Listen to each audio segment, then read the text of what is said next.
धन्यवाद करते हैं। इस रात के समय हमारे बीच में उपस्थित परमेश्वर के बहुमूल्य दास लोग, विशेष रूप से मंच पर उपस्थित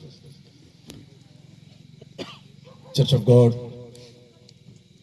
सूरत डिस्ट्रिक्ट पास्टर थॉमस कुटी सामुएल, डिस्ट्रिक्ट सेक्रेटरी पास्टर कांदीलाल, और इस सूरत डिस्ट्रिक्ट में सेवकाई करने वाले परमेश्वर के बहुमूल्य दास लोग, मंच पर उपस्थित, खासकर इस अजलवा कलीसिया के जो पासवान पास्टर दिनेश भाई और सोनगढ़ का जो पास्टर दीनू भाई और जितने प्रिय लोग यहाँ पर जो उपस्थित है, परमेश्वर के दासगण, भिन्न भिन्न स्थानों से अलग अलग कलीसियाओं में सेवा करने वाले परमेश्वर के बहुमूल्य सेवक लोग, इस ग्राम पंचायत के अधिकारीगण और इस गांव में रहने वाले तमाम पवित्र लोग, विशेष रूप से भिन्न भिन्न स्थानों से इस सभा में आए हुए सभी प्रियजनों को जल्दी आने वाला प्रभु यीशु मसीह के पवित्र नाम में मेरा भी मसीही वंदना मैं पेश करता हूं। परमेश्वर के दास दिनेश भाई और असिलवा के विश्वासीगण बहुत इच्छा के साथ प्रार्थना करके शुरू किया हुआ इस भवन का कार्य को जो पूरा करके आज शाम के समय यह सब भवन परमेश्वर की महिमा के लिए, आराधना के लिए समर्पित करने के लिए प्रभु ने अवसर दिया। इसके लिए मैं प्रभु का धन्यवाद करता हूं।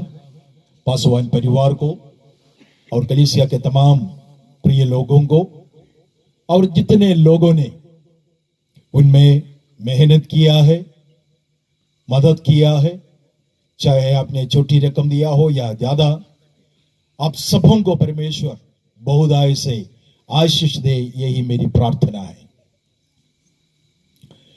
मेरे प्रियो, आप लोग सोचेंगे क्यों इस भवन की जरूरत है। पुराना नियम में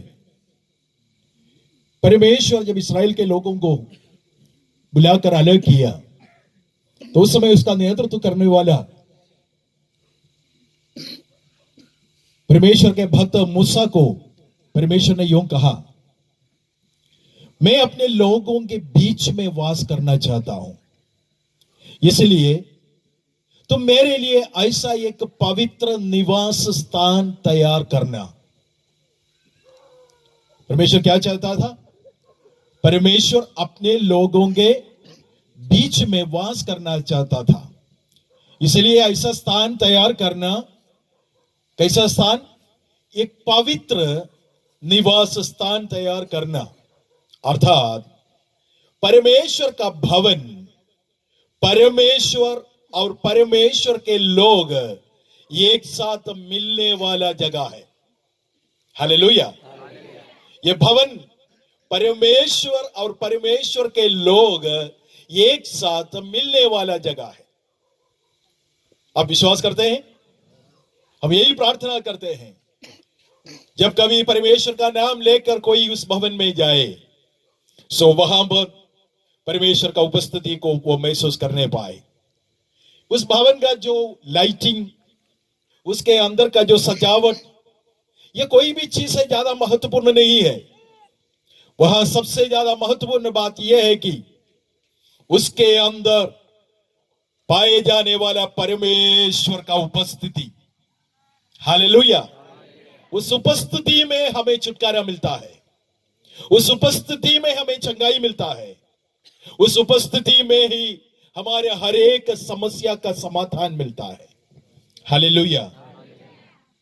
आज नया नियम के विश्वासियों के लिए यही वचन है। हमारे प्रभु यीशु मसीह ने यूं वायदा किया, दो या तीन मेरे नाम पर जहां भी एकत्रित हो, मैं उनके बीच में आऊंगा। हालेलुया। परमेश्वर क्यों आता है? प्रभु क्यों आता है?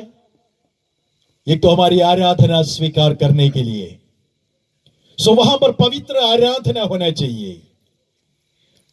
भवन पवित्र है और वहां पर आने वाले लोगों को ये चाहिए कि पवित्रता से शोभायमान होकर उसके भीतर प्रवेश करें। हालेलुया। इसका मतलब यह नहीं है कि हमेशा हम व्हाइट ड्रेस पहन के जाए। यदि आप व्हाइट ड्रेस पहने, सफेद ड्रेस पहने, लेकिन आपका हृदय पूरा काला हो तो कोई मतलब नहीं है। हमारे हृदय के अंदर भी पवित्रता ही होना चाहिए। हमारा चाल चलन पवित्र होना चाहिए, हमारी आचरण पवित्र होना चाहिए और हमारा स्वभाव पवित्र होना चाहिए। उस पवित्रता के साथ जब हम परमेश्वर के पवित्र हुजूरी में जाएंगे तो परमेश्वर हमारी आराधना में प्रसन्न होंगे। हालेलुया। सो ये भवन परमेश्वर और परमेश्वर के लोग जो मिलने वाला स्थान है। आमीन। और वहां पर हमेशा निरंतर आराधना होते रहेंगे। कैसी आराधना? नया नियम की आराधना कैसा होते हैं? रोमियो का पत्र उसका 12वां अध्याय का पहला दूसरा वचन में ऐसा बताया है, हम अपने आप को, हमारे शरीर को जीवित और भावता हुआ एक बलिदान करके समर्पित करो। हालेलुया। तो हम अपने आप को समर्पित करें परमेश्वर के लिए एक जीवित बलिदान के रूप में, तो परमेश्वर हमारी आराधना में प्रसन्न होंगे। हम जानते हैं उस भवन में प्रवेश करने के लिए एक ही द्वार है। एक ही द्वार मसीह यीशु को दर्शाता है। मसीह यीशु के बिना कोई भी स्वर्ग राज्य में प्रवेश नहीं कर सकता। यीशु मसीह ने कहा, मैं द्वार हूं, मेरे सिवा कोई भी पिता के पास नहीं पहुंच सकता। हालेलुया। वहां पर प्रार्थना निरंतर होते रहेंगे, वहां पर आराधना निरंतर होते रहेंगे। हमारे जीवन में जो भी कठिनाइयां हैं, कोई भी परेशानियां हैं, बीमारी है, संकट है, हम उसको लेकर परमेश्वर के भवन में जाकर घुटना टेकर अपने हाथों को परमेश्वर की ओर फैलाएंगे और हमारी आंखों को सहायता मिलने वाला उस पर्वत की ओर हम उठाएंगे, तो स्वर्ग से परमेश्वर हमारी प्रार्थना सुनकर हमें चंगाई देंगे, हमारे मन में शांति देंगे और हमारे जीवन में छुटकारा देंगे और हमारा हर एक समस्या का समाधान हम परमेश्वर के उपस्थिति में हम पाएंगे। कितने लोग विश्वास करते हैं आज रात? हालेलुया। जोर से हालेलुया बोलिए। हालेलुया। यही हमारी प्रार्थना है। ये परमेश्वर का भवन बहुत से लोगों के लिए, खास करके इस अजलवा गांव के हमें प्रत्येक लोगों के लिए, प्रत्येक परिवार के लिए, केवल मसीह लोगों के लिए नहीं, जो कोई अपने जीवन में हमें छुटकारा पाने के लिए चाहते हुए हमें यीशु मसीह के कदमों पर, यीशु मसीह की उपस्थिति में आते हैं, उनके जीवन में वो जरूर छुटकारा पाए। यही प्रार्थना के साथ इस भवन को हमने समर्पित किया है। आइए हम आज रात के उस संदेश की ओर आएंगे जो पवित्र आत्मा ने मेरे जीवन में जो वचन दिया है, वो वचन मैं आपके साथ बांटने के लिए चाहता हूं। यूहन्ना रचित सुसमाचार, यूहन्ना का सुसमाचार 5वां अध्याय का और उसका 39 से लेकर कुछ पदों को मैं पढ़ने के लिए चाहता हूं। यूहन्ना रचित सुसमाचार 5वां अध्याय का 39वां पद, सबसे पहले 39 और 40 वचन पहले हम पढ़ेंगे। कोई यदि ऊंची आवाज में पढ़ सकते हैं तो बहुत अच्छे होंगे। कोई भी भाई बहन कोई ऊंची आवाज में पढ़ सकते हैं। यूहन्ना 5 अध्याय उसका 39, 39 and 40। તમે શાસ્ત્ર તપાસી જુઓ છો હા કેમ કે તેઓથી તમને અનંત જીવન છે હા એમ તમે ધારો છો હા અને મારે વિશે સાહિદી આપનાર તે એ જ છે। हम्म, જીવન પામવા સારો તમે મારી પાસે આવવા ચાહતા નથી। आमीन। हालेलुया। मैं उस वचन को हिंदी में भी पढ़ने के लिए चाहता हूं। तुम पवित्र शास्त्र में ढूंढते हो क्योंकि समझते हैं कि उसमें अनंत जीवन तुम्हें मिलता है, और ये वही है जो मेरी गवाही देता है। फिर भी तुम जीवन पाने के लिए मेरे पास आना नहीं चाहते हैं। हालेलुया। प्रभु यीशु मसीह का प्यारा चेला यूहन्ना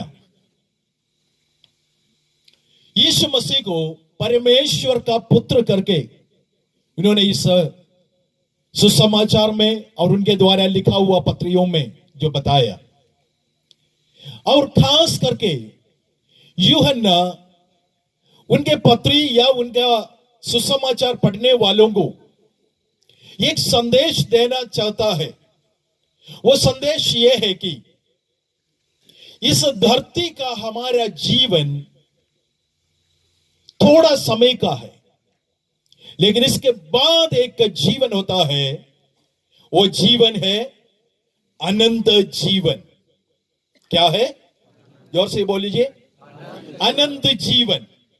उस अनंत जीवन को पाने के लिए हमें क्या करना चाहिए, वो हमें कौन दे सकता है? एक बार यीशु मसीह एक जगह में जो प्रचार कर रहे थे, काफी लोग आ गए थे, हजारों की संख्या में। यीशु मसीह लगातार उनसे बातें करते रहे। जाने के पहले चेलों से कहा कि उन सबको भोजन खिलाओ, क्योंकि वो 3 दिन लगातार मेरे साथ बैठे हैं, उनको खाली नहीं छोड़ना। तो चेले लोग परेशान हो गए। कहानी तो आपको मालूम है, इसलिए मैं ज्यादा विस्तार से नहीं बोलना चाहता। लेकिन चेलों के पास कोई उपाय नहीं था। उन्होंने कई कुछ बातें जो कहा, यदि हम 200 दिनार का रोटी लेके आए तो भी 5000 से अधिक स्त्रियां अधिक है, इन सबको कैसे खिला सकते हैं? थोड़ा थोड़ा करके जैसा प्रभुभोज में देते हैं उसी प्रकार दिए तो भी नहीं होगा, तो हम क्या करेंगे? लेकिन यीशु ने चेलों से कहा, उनको खिलाने का कार्य तुम्हारा है। लेकिन यीशु मसीह के चेलों में से एक अंद्रयास, वो आकर कहा, प्रभु जी, यहां पर एक बालक है, उसके पास 10 रोटी है और 5 मछली है। सही है? तो आप लोग क्यों नहीं बोल रहे हैं कि आप पास्टर जी आप गलत बोल रहे हो? कितने रोटी था वहां पर? 5 रोटी।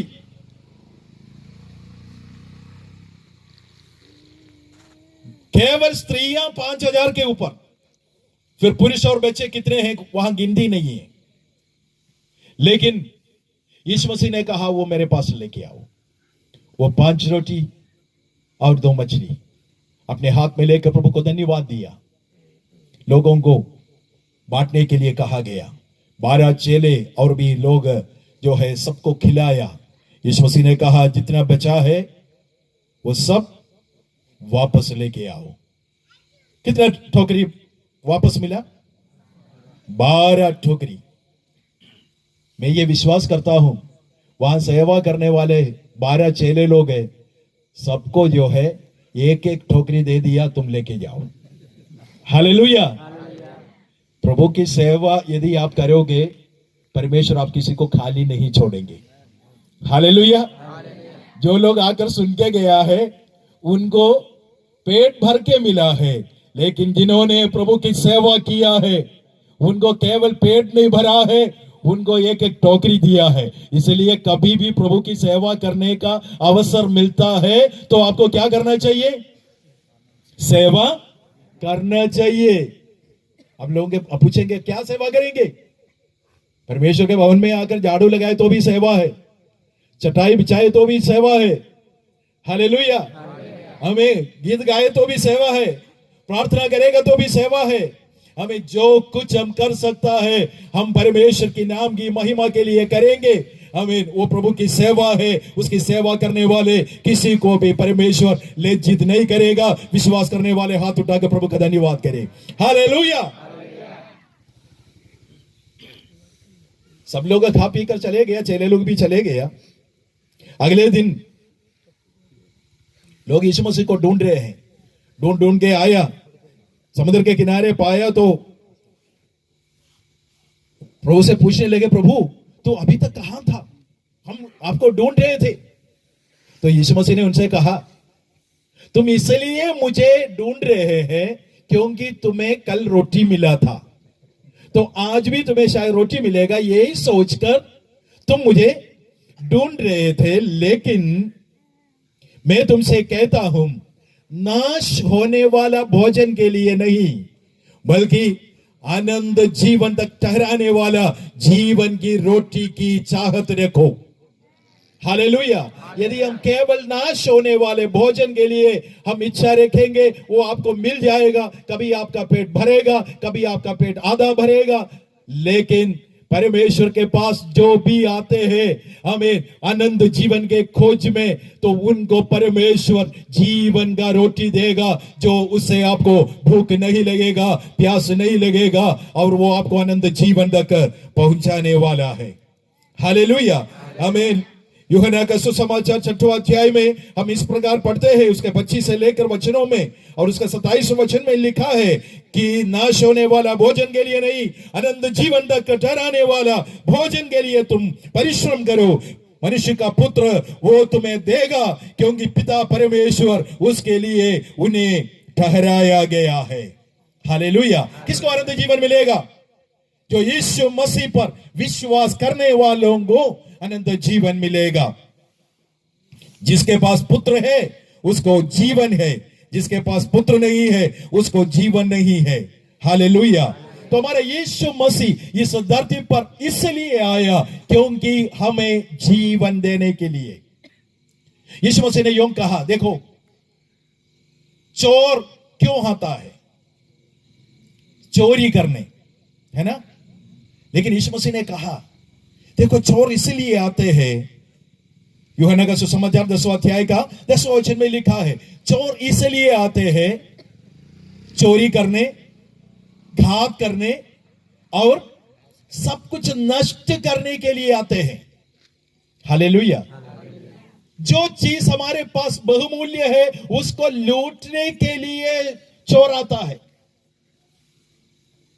कोई भी चोर आकर आपके किचन में घुसकर आपके आटे का डब्बा लेकर नहीं जाएगा।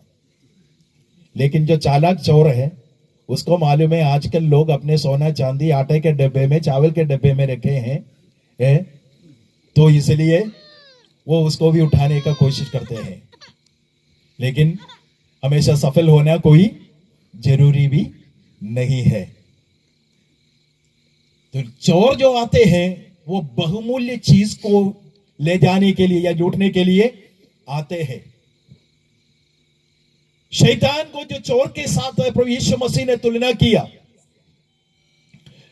शैतान हमारे पास इसलिए आते हैं घात करने, हमें लूटने, जो कुछ हमारे पास है उसको छीन लेकर जाने के लिए वो आते हैं। हमारे तंदुरुस्ती, हमारा धन संपत्ति, सबसे बढ़कर हमारे बहुमूल्य जीवन। लेकिन यीशु मसीह क्यों धरती पर आया? यीशु मसीह इस धरती पर आया कि हमें जीवन देने के लिए, जीवन लेने के लिए नहीं आया, हमें जीवन देने के लिए आया है। हमें जीवन देने के लिए यीशु मसीह को क्या देना पड़ा? अपना जीवन देना पड़ा। हालेलुया। यीशु मसीह काल्वरी क्रूस पर बलिदान होकर उन्होंने हमारे लिए अपना प्राण दिया। उसका प्राण हमारे लिए देने के कारण आज मैं और जीवित है, आप जीवित है। हालेलुया। लेकिन यीशु मसीह ने कहा, चोर जो आते हैं वो चोरी करने और घात करने और नाश करने के लिए आते हैं, लेकिन मैं इसलिए आया तुम्हें जीवन मिलने के लिए। कैसा जीवन? बहुदायत का जीवन तुम्हें देने के लिए मैं आया हूं। हालेलुया। तो पिता परमेश्वर का यही इच्छा है कि सब कोई यीशु मसीह की ओर देकर विश्वास करके जीवन पाए। यीशु मसीह की यही इच्छा है, उनके क्रूस के बलिदान को आप विश्वास करके आप जीवन पाए। Praise the Lord. हालेलुया। हमें प्रेरित जितने जो चेले लोग हैं उन्होंने भी यही प्रचार किया है। लेकिन जो वचन हमने जो पढ़ा है उस वचन में यह बताया है, तुम पवित्र शास्त्र में ढूंढते हो और तुम जानते हो उसमें अनंत जीवन है, और वो पवित्र शास्त्र जो गवाही देता है, वो किसके बारे में गवाही देता है? यीशु मसीह के बारे में गवाही देता है। यीशु मसीह के बारे में गवाही देता है। तो वचन में लिखा है, तुम पवित्र शास्त्र में ढूंढते हो और तुम्हें यह मालूम है उसमें क्या है? आनंद जीवन है, उसमें आनंद जीवन है। बहुत से लोग यीशु मसीह के पास आया, लेकिन मुफ्त में मिलने वाला उस जीवन को पाने के लिए उन्होंने कोशिश नहीं किया। आज भी ऐसे है, बहुत से लोग यीशु मसीह के पास आते हैं। चलो, यीशु मसीह जब सेवकाई करते थे उस समय भी कई लोग आए, उनका भी इच्छा यह था कि, जैसे पहले बताया, कुछ लोग रोटी खाने के लिए यीशु के पास आते थे, कुछ लोग अपने बीमारों को लेकर आते थे, उनका इच्छा यह है कि चंगाई मिले। कुछ लोग और भी उनकी आवश्यकताओं को लेकर आए। लेकिन मैं आपको बताने के लिए चाहता हूं, जितने लोग केवल आवश्यकता के लिए आया है, अपने जरूरत को पूरा करने के लिए जो आया है, जरूर वो अपने जीवन में पाया है, लेकिन वो कोई भी आनंद जीवन नहीं पाया है। चंगाई जरूर पाया होगा, समस्या का समाधान उसको मिला होगा, लेकिन जिनको जीवन मिलना है उनके लिए उन्हें क्या करना चाहिए? यीशु मसीह मेरा मुक्तिदाता है, यीशु मसीह मेरा जीवन दाता है, उस पर विश्वास किए बिना मैं स्वर्ग राज्य में प्रवेश नहीं कर सकता। ये जानकर पूर्ण मन से यीशु मसीह पर जब तक वो विश्वास नहीं करते, उसको कभी भी आनंद जीवन प्राप्त नहीं होगा। चंगाई तो हर किसी को मिलेगा, जो इसके पास आते हैं, यीशु मसीह का नाम लेते हैं, उसको चंगाई जरूर मिलेगा, उनका समस्या का समाधान जरूर मिल जाएगा। लेकिन जीवन पाने के लिए क्या करना चाहिए? उसके पास आना चाहिए और उनका क्रूस के मृत्यु पर विश्वास करना चाहिए। यहूदी लोग उसके पास आया, लेकिन उन्होंने विश्वास नहीं किया। जो वचन हमने ऐसे पढ़ा है ना, लेकिन जीवन पाने के लिए मेरे पास आना नहीं चाहते। क्या यहूदी लोगों को यह मालूम नहीं था यीशु मसीह ही परमेश्वर का पुत्र है और जीवन दाता है? उनको मालूम था। यीशु मसीह स्वयं उनसे कहा, तुम यूहन्ना के पास लोगों को भेजा, यूहन्ना ने मेरे विषय में गवाही दिया, क्योंकि वो सत्य का गवाही देने के लिए इस धरती पर आया था। यूहन्ना के पास आकर चेले लोग या यहूदी लोग आकर पूछा, तू कौन है? तू एलिया है क्या? उन्होंने कहा, मैं एलिया नहीं हूं। तू मसीहा है क्या? ने कहा, मैं मसीहा नहीं हूं। तो वो भविष्यद्वक्ता है क्या? ने कहा, मैं नहीं हूं। फिर तू कौन है? उन्होंने कहा, मैं केवल जंगल में पुकारने वाला एक आवाज हूं, लेकिन मेरे पीछे एक आने वाला है, वो सारे जगत का पाप उठाने वाला परमेश्वर का मेमना है। मैं तुम्हें पानी में मन फिराव की बपतिस्मा देता हूं, लेकिन जो आने वाला है वो तुम्हें आग में और पवित्र आत्मा का बपतिस्मा देने वाला है। तुम्हें उस पर विश्वास करना है। हालेलुया। यूहन्ना ने गवाही दिया कि यीशु मसीह परमेश्वर का पुत्र है और जीवन दाता है। दूसरा गवाही, पहले का जो वचनों को आप देखेंगे उसमें आप देख सकते हैं। सबसे पहले यूहन्ना का गवाही, और इसके बाद दूसरा गवाही है पिता का गवाही। 36वें वचन में बताया है, जो यूहन्ना के गवाही से भी बढ़कर मेरे पास एक गवाही है, और वो गवाही मेरे पिता ने, जिसने मुझे भेजा है, उसने मेरी गवाही दिया है। 37वां वचन, जो पिता जिसने मुझे भेजा है उसी ने मेरी गवाही दिया है। दूसरा गवाही पिता परमेश्वर का गवाही। पिता परमेश्वर ने कब गवाही दिया? खास करके दो समयों में यीशु मसीह के विषय में पिता ने गवाही दिया। पहला गवाही यह था कि जब पिता की इच्छा को पूरा करते हुए यूहन्ना बपतिस्मा देने वाले के हाथों के नीचे परमेश्वर की इच्छा को पूरा करने के लिए, परमेश्वर के धार्मिकता को पूरा करने के लिए और हमारे लिए एक उत्तम नमूना देने के लिए यीशु मसीह यूहन्ना के द्वारा बपतिस्मा लिया। जब उन्होंने पानी में बपतिस्मा लेकर पानी से जब ऊपर आया तो स्वर्ग खुल गया। एक पवित्र आत्मा कबूतर की नाई उसके ऊपर आकर बसा और पिता ने ऊपर से ये गवाही दिया, ये आवाज दिया, ये मेरा प्रिय पुत्र है जिससे मैं प्रसन्न हूं। हालेलुया। परमेश्वर किससे प्रसन्न है? जो पिता की इच्छा को पूरा करते हैं। हालेलुया। यूहन्ना जो एक गवाही दिया था, क्योंकि यूहन्ना परमेश्वर की ओर से आया था। यूहन्ना का सुसमाचार 1:6 में बताया, एक मनुष्य परमेश्वर की ओर से आकर उपस्थित हुआ जिसका नाम यूहन्ना है। यूहन्ना 1:33 में यूहन्ना ने बताया, मैं उसको नहीं जानता था, लेकिन जिन्होंने मुझे पानी में बपतिस्मा देने के लिए भेजा उसने मुझसे कहा कि जिसके ऊपर पवित्र आत्मा उतरते हुए तुम देखोगे वो ही परमेश्वर का पुत्र है। हालेलुया। और पिता ने पहले गवाही दिया, जब उन्होंने पिता की इच्छा को पूरा किया उस समय कहा, ये मेरा प्रिय पुत्र है जिसे मैं प्रसन्न हूं। हम भी परमेश्वर की इच्छा को पूरा करेंगे, परमेश्वर हम में प्रसन्न होंगे। हालेलुया।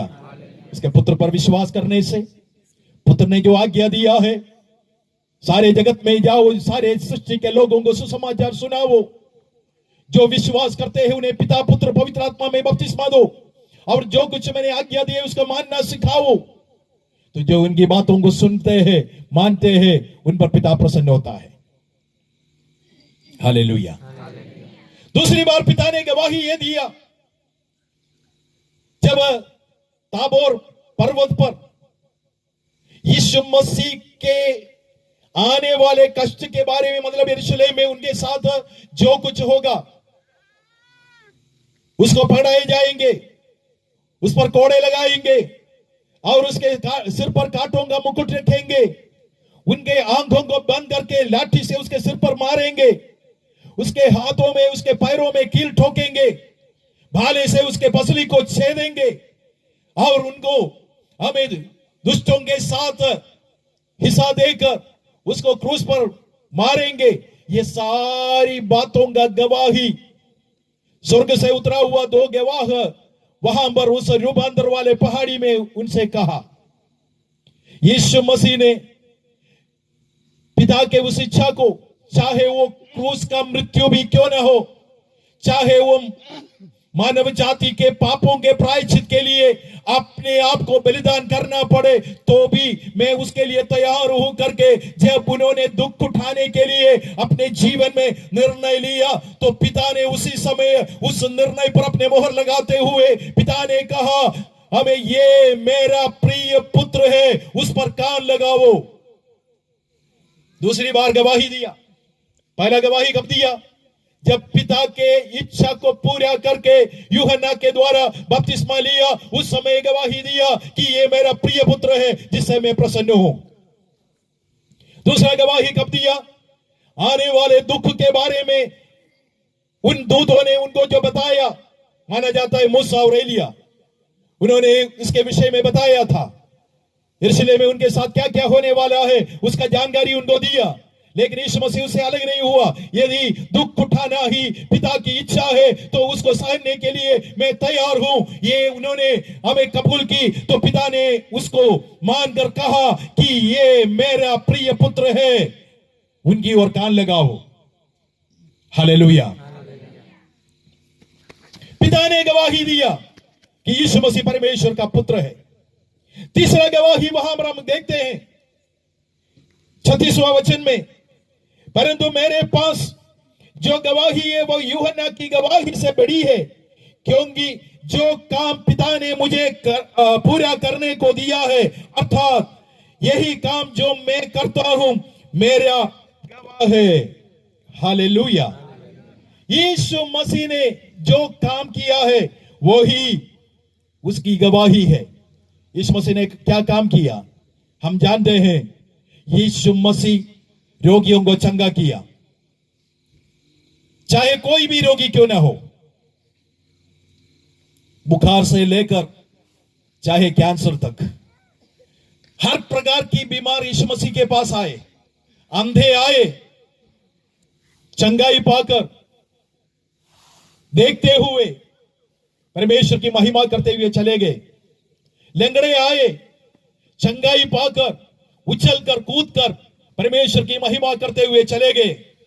कोढ़ी आए, अपने कोढ़ से शुद्ध होकर, क्योंकि उस जमाने में कोढ़ी को घर पे रहने नहीं देता, उनके लिए अलग छावनी बनाकर उनको नगर के बाहर ही रहने देता था। लेकिन यदि जब कभी वो यीशु मसीह शुद्ध करने वाला है, चंगा करने वाला है, ये जानकर जब कभी दूर से भी उनको आवाज दिया हो, यीशु ने उनको चंगा किया है। एक बार एक कोढ़ी आकर ऐसा कहा है, प्रभु यदि तू चाहे तो मैं चंगा हो सकता हूं। यीशु मसीह जाकर उसको छुआ और कहा, मैं चाहता हूं तू अच्छे हो जाओ। हालेलुया। कोई उस समय कोई भी कोढ़ी को कोई छूना नहीं चाहता, लेकिन यीशु मसीह उसको छूकर उसको चंगाई दिया। वही हमारा प्रभु, प्रेमी प्रभु, सबसे प्रेम करने वाला प्रभु।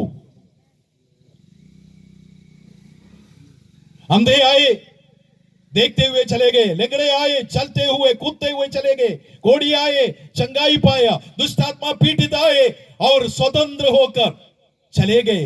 कई प्रकार की बंधनों में जकड़े हुए लोग आए, स्वतंत्र होकर वो चले गए। हालेलुया। मृतकों को लेके आया। एक बार ऐसा हुआ, नईन जो गांव है, यीशु मसीह वहीं से पार हो रहे थे। एक विधवा का इकलौता बेटा, उसको दफनाने के लिए लेके जा रहे थे। तो यीशु मसीह को मालूम हुआ कि वो उस विधवा का इकलौता बेटा है। यीशु मसीह जाकर उस शरीर को उठाकर लेके आने वाले लोगों के पास गया। उस कफन पर उन्होंने हाथ रखा, वो लोग रुक गया। यीशु मसीह उस बालक को हमें जिलाया। तुरंत मरे हुए लोगों को भी यीशु मसीह ने जिलाया। मरकर 4 दिन हुए लाजर को भी यीशु मसीह ने जिलाया। हालेलुया। इसका मतलब है यीशु मसीह के लिए नया पुराना कोई मायना नहीं। हालेलुया। आज रात यहां पर इस वचन को सुनने वाले प्रियो, आपकी समस्या बहुत पुराना हो सकता है, आपका बीमारी बहुत पुराना हो सकता है। डॉक्टर ने मना आपको बात दे चुका होगा कि हम आगे कुछ नहीं कर सकता, लेकिन आज एक ऐसा वैद्य जो हमारे बीच में है, आपके पुराने बीमारी को भी वो चंगा कर सकता है। कितने लोग विश्वास करते हैं? हालेलुया। आपके सामने कुछ ऐसी समस्या होंगे जिसका समाधान आपके पास नहीं होगा, हमें किसी मनुष्य के पास नहीं होगा। आप सोचेंगे मैं कैसे इसमें से पार निकलूं, लेकिन मैं आपको कहने के लिए चाहता हूं, आपका हर समस्या से पार करने के लिए अधिकार रखने वाला एक व्यक्ति है तो और कोई नहीं है, वो हमारा प्रभु यीशु मसीह है। बोलो प्रभु यीशु मसीह की।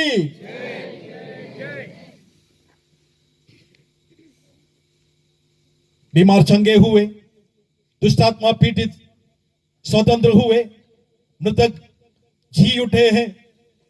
प्रकृति शक्ति के ऊपर यीशु मसीह अपने अधिकार को दिखाया, आंधी तूफान को शांत किया।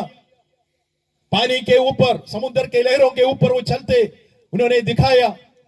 हर चीज के ऊपर यीशु मसीह का अधिकार। हालेलुया। यीशु मसीह के द्वारा किया हुआ ये एक कार्य इस बात को प्रकट करते हैं, यीशु मसीह परमेश्वर का पुत्र है और सबके ऊपर अधिकार रखने वाले हैं। हालेलुया। सबके ऊपर अधिकार रखने वाला, अर्थात यीशु मसीह के अधिकार क्षेत्र के बाहर कोई भी ऐसा समस्या नहीं है, कोई भी ऐसा ताकत नहीं है, ना शैतान और ना मृत्यु और ना बीमारी, ना प्रकृति और इसमें पाए जाने वाला कोई भी ताकत यीशु मसीह के अधिकार क्षेत्र के बाहर नहीं है। हालेलुया। यदि ऐसा है तो आपका समस्या क्या है? आमीन। हर चीज के ऊपर यीशु मसीह का अधिकार है, तो आपका समस्या क्या है? आप प्रभु से कहे, प्रभु मेरा ये समस्या है, मेरे जीवन में ये परेशानी है, मेरे जीवन में ये दुख है, मेरे आर्थिक तंगी है, हमें मेरे शारीरिक तकलीफें हैं। आप यीशु मसीह से कहे आज रात अपने दिल खोलकर, हमें जहां पर आप बैठे हैं, आपके लिए एक विशेष प्रार्थना की आवश्यकता नहीं है। आप जहां पर पाए जाते हैं, इस शब्द को सुनते हैं, तो आप अपनी बात खुलकर प्रभु से कहिए। हमें अधिकार रखने वाला प्रभु, छुटकारा देने वाला प्रभु, आपके समस्या से, आपके बीमारी से, आपके परेशानी से आपको स्वतंत्र करेगा। विश्वास करने वाला प्रार्थना करते प्रभु का धन्यवाद करें। हालेलुया। आपको मालूम है यीशु मसीह ने किया हुआ ये सारे अद्भुत कार्यों के बारे में क्यों बाइबल में लिखा है? मत्ती, मरकुस, लूका, यूहन्ना, चारों सुसमाचारों में यीशु मसीह के द्वारा किया गया अद्भुत कार्यों के बारे में जो बताया है। लेकिन यूहन्ना यह भी बताया यीशु मसीह के द्वारा किया हुआ अद्भुत कार्य इस पुस्तक में पूरा नहीं लिखा है। यदि सारे कार्यों को, सारे अद्भुत कार्यों को लिखेंगे तो ये उस पुस्तक इस पृथ्वी में भी समा नहीं सकते। हालेलुया। एक साहित्यकार ने ऐसा कहा, ये सारे आकाश को कागज बनाकर इस पृथ्वी में पाए जाने वाले सारे पेड़ों को कलम बनाकर, समुद्र के सारे पानी को स्याही बनाकर, यदि यीशु मसीह के द्वारा किया गए सारे कार्यों को लिखे तो वो किताब इस पृथ्वी में भी समा नहीं सकता। इतना कार्य उन्होंने किया है। लेकिन कुछ बातें करीब 35-36 अद्भुत कार्य के बारे में इन चारों सुसमाचारों में लिखा हुआ है। वो क्यों लिखा है? उसका जवाब यूहन्ना ने लिखा है। यूहन्ना ने ऐसा लिखा, यूहन्ना का सुसमाचार 20वां अध्याय और उसका 30 और 31वां वचन में उसका जवाब लिखा है। वो ऐसा लिखा है कि यीशु मसीह के द्वारा किया गया और भी अद्भुत कार्य जो इस पुस्तक में लिखी नहीं गई है, और जितना जो लिखी है वो इसलिए लिखी है कि तुम विश्वास करे कि यीशु मसीह ही परमेश्वर का पुत्र है, और विश्वास करके उसके द्वारा तुम जीवन पाए। हालेलुया। वो क्यों लिखा है? विश्वास करे यीशु ही परमेश्वर का पुत्र है, और विश्वास करके उसके द्वारा तुम जीवन पाए। हालेलुया। केवल अद्भुत कार्य करके महान बनने के लिए उन्होंने नहीं किया। उनका अद्भुत कार्य के पीछे 2 लक्ष्य था। एक तो पिता की महिमा प्रकट होवे, और दूसरी बात लोग छुटकारा पाए, लोग जीवन को पाए। हालेलुया। सो यीशु मसीह के द्वारा किया गया कार्य यीशु मसीह के बारे में गवाही देता है। अभी 3 बातें मैंने बताया। सबसे पहले यूहन्ना बपतिस्मा देने वाला यीशु मसीह के बारे में गवाही दिया और कहा वो परमेश्वर का पुत्र है और जीवन दाता है। पिता परमेश्वर ने उसके बारे में गवाही दिया, और वो गवाही दिया कि यही मेरा प्रिय पुत्र है जिससे मैं प्रसन्न हूं। वही प्रिय पुत्र जिस पर तुम विश्वास करते हो। विश्वास करने वाला कोई भी नाश नहीं होंगे, क्योंकि पिता परमेश्वर ने जगत से ऐसा प्रेम किया कि उसने अपने एकलौता पुत्र दे दिया, ताकि जो कोई उस पर विश्वास करे वो नाश ना हो परंतु अनंत जीवन पाए। पुत्र पर विश्वास करने वालों को जीवन मिलेगा। पिता ने यह गवाही दिया। तीसरा गवाही था, यीशु ने कहा, जो काम मैंने जो किया है वो प्रत्येक काम इस बात की गवाही देते हैं कि वो परमेश्वर का पुत्र है और अधिकारी है हर चीज के ऊपर। यीशु मसीह के द्वारा किया गया कार्य। 14 गवाही जो हमने सबसे पहले पढ़ा था, उसमें लिखा है कि तुम पवित्र शास्त्र में ढूंढते हो और इस पवित्र शास्त्र मेरे विषय में गवाही देता है और तुम जानते हैं इसमें आनंद जीवन है। पवित्र शास्त्र क्या गवाही देता है? आनंद जीवन वचन के द्वारा ही मिलता है। कौन सा वचन? आदि में वचन था, वचन परमेश्वर के साथ था और वचन परमेश्वर था और वही वचन देहधारी होकर अनुग्रह और सच्चाई के साथ हमारे बीच में डेरा किया। हालेलुया। वही वचन है यीशु मसीह। लेकिन ये यहूदी लोग यीशु मसीह के पास तो जरूर आए, वचन में वो ढूंढते रहे और उनको ये मालूम हुआ कि इसके अंदर आनंद जीवन है, लेकिन आया पर विश्वास नहीं किया। आज भी बहुत से लोगों के लिए यही गलती है, आते हैं, सुनते हैं, लेकिन विश्वास नहीं करते हैं। यदि विश्वास नहीं करते हैं तो आनंद जीवन पाना उनके लिए नामुमकिन है। हालेलुया। जैसे मैंने बताया मेरे प्रियो, हमें इस धरती का हमारा जीवन ज्यादा दिन का नहीं है, लेकिन ये शरीर में रहकर चाहे कितना दिन हमें रहना पड़े, हमारा जीवन परमेश्वर की महिमा का कारण होना चाहिए। हालेलुया। जब परमेश्वर ने मनुष्य को बनाया था, कोई आयु सीमा तय नहीं किया। पहला मनुष्य को जो परमेश्वर सृष्टि करके एदन में रखा, उसे कहा फूलो फलो और पृथ्वी में भर जाओ, उनको आशीष देकर पृथ्वी पर रखा। लेकिन जब उन्होंने आज्ञा का उल्लंघन किया, पाप किया, तो उनका आयु सीमा 1000 वर्ष तक सीमित कर दिया। सबसे ज्यादा उम्र, सबसे ज्यादा लंबी आयु मधुशलेख का था। मधुशलेख कितना साल तक जीवित रहा? कितना साल तक जीवित रहा मालूम नहीं है। 969 तक वो जीवित रहा। वो भी 1000 वर्ष जीवित नहीं रहा। हालेलुया। क्यों नहीं जीवित नहीं रहा? क्योंकि परमेश्वर ने कहा था, जिस दिन तुम उस वृक्ष का फल खाओगे उसी दिन तुम मर जाओगे।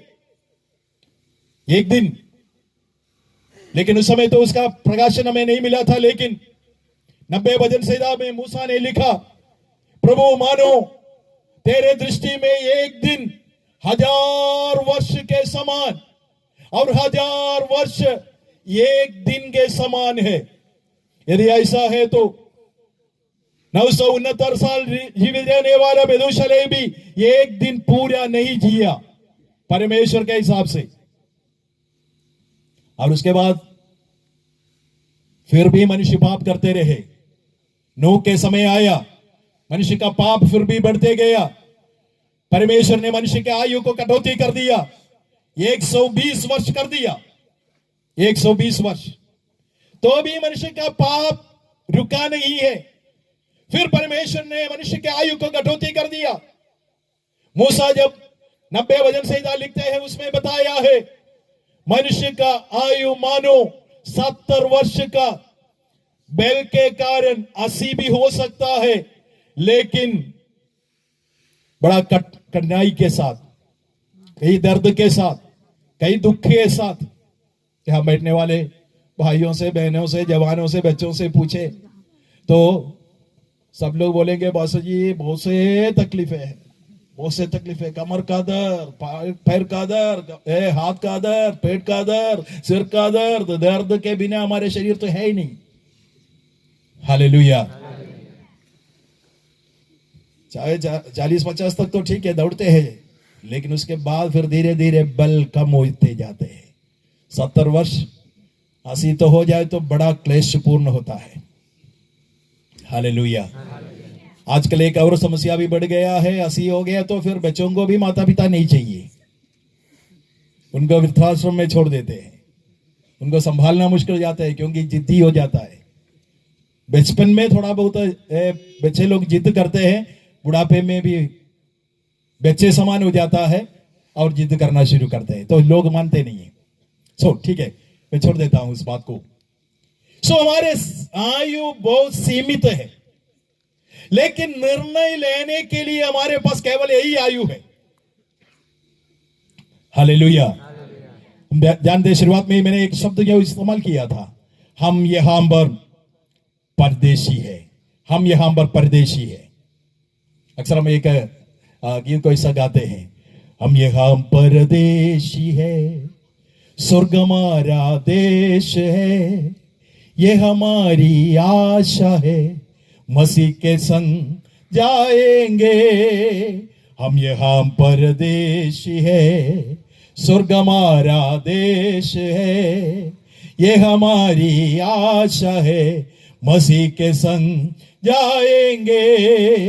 मोहब्बत तूने की, अपना जीवन दिया, हमारा उद्धार किया, खुशी से हम गाते हैं। मोहब्बत तूने की, अपना जीवन दिया, हमारा उद्धार किया, खुशी से हम गाते हैं। मिलकर गाए, हालेलुया हालेलुया हालेलुया, जोर से हालेलुया हालेलुया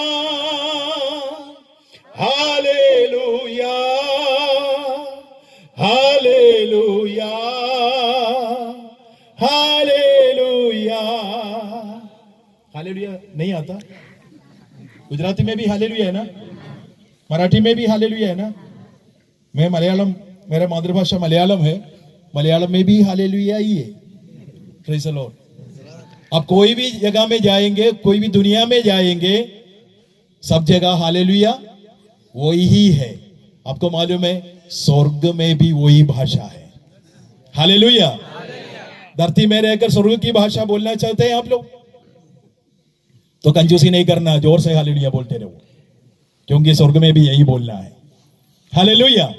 ऐसा तो जोर से मिलकर 4 लाइन गाएंगे, हालेलुया हालेलुया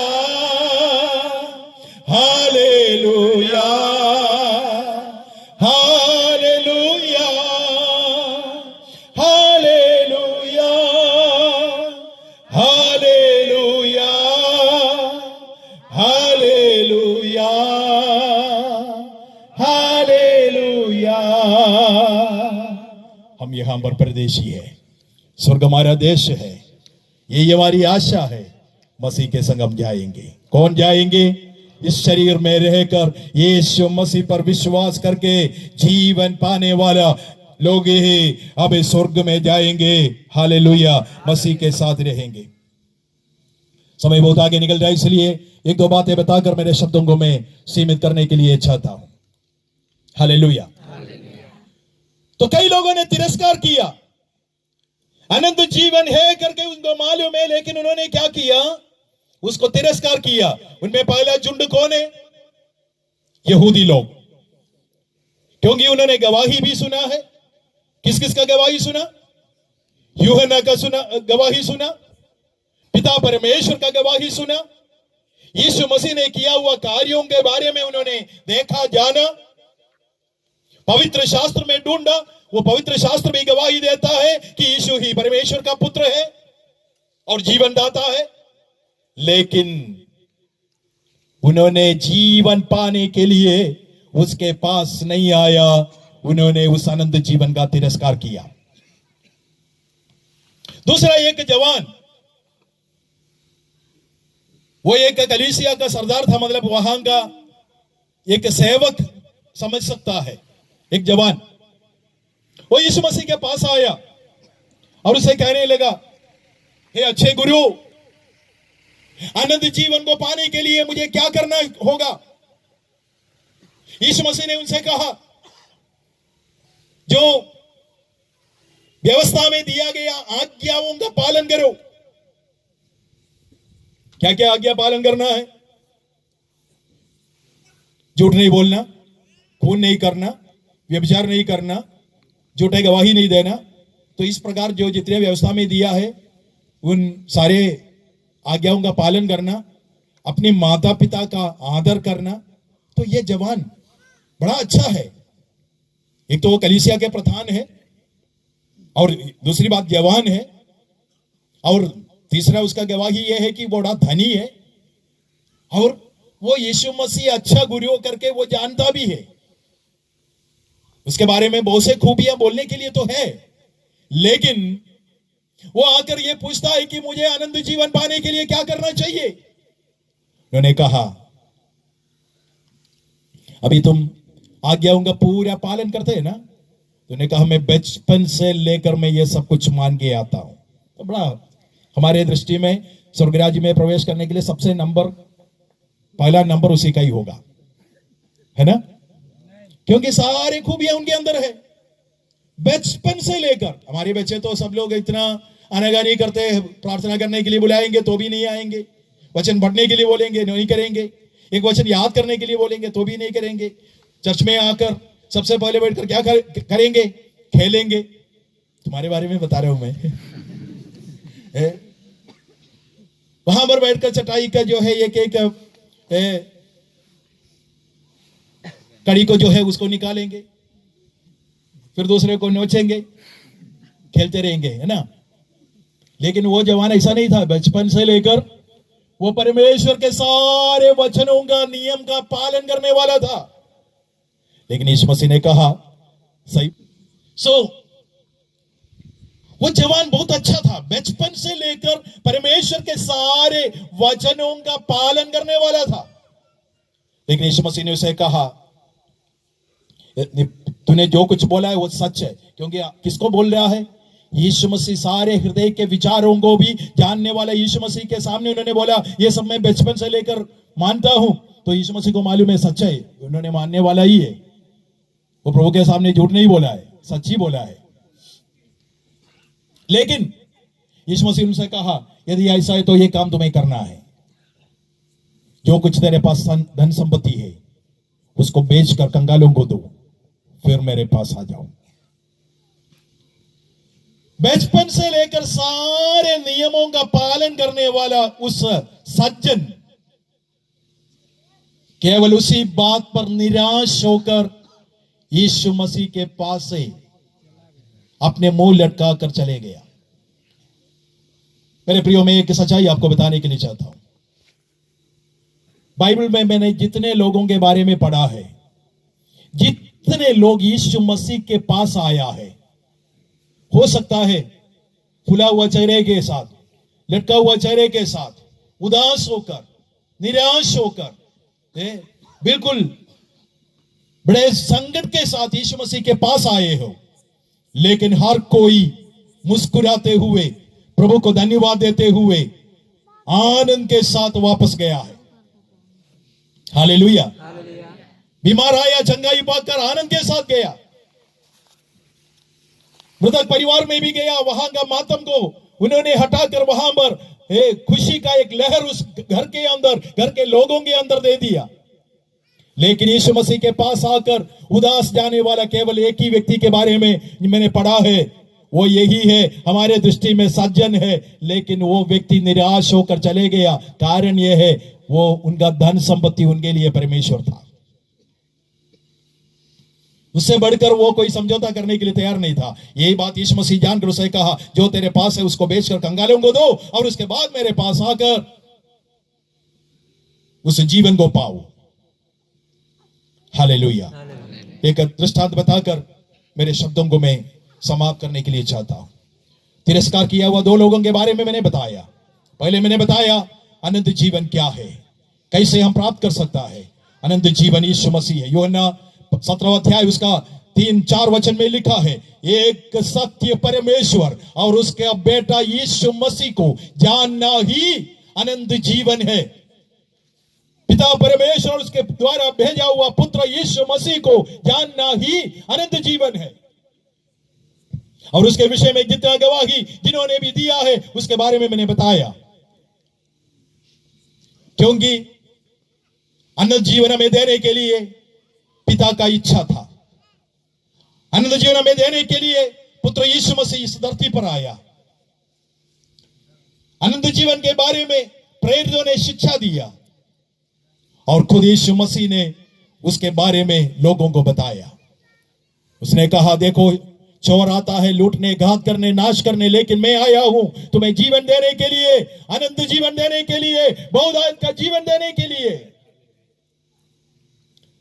लेकिन ये सब कुछ जानने के बावजूद भी दो लोगों ने तिरस्कार किया। पहला झुंड यहूदी लोग, सब कुछ जानने के बाद, यूहन्ना का गवाही सुनने के बाद, पिता का गवाही सुनने के बाद, यीशु मसीह का गवाही सुनने के बाद, यीशु मसीह के द्वारा किया हुआ कार्यों को देखने के बाद, पवित्र शास्त्र को ढूंढा और उसमें पाए जाने के बाद भी अनंत जीवन का तिरस्कार किया।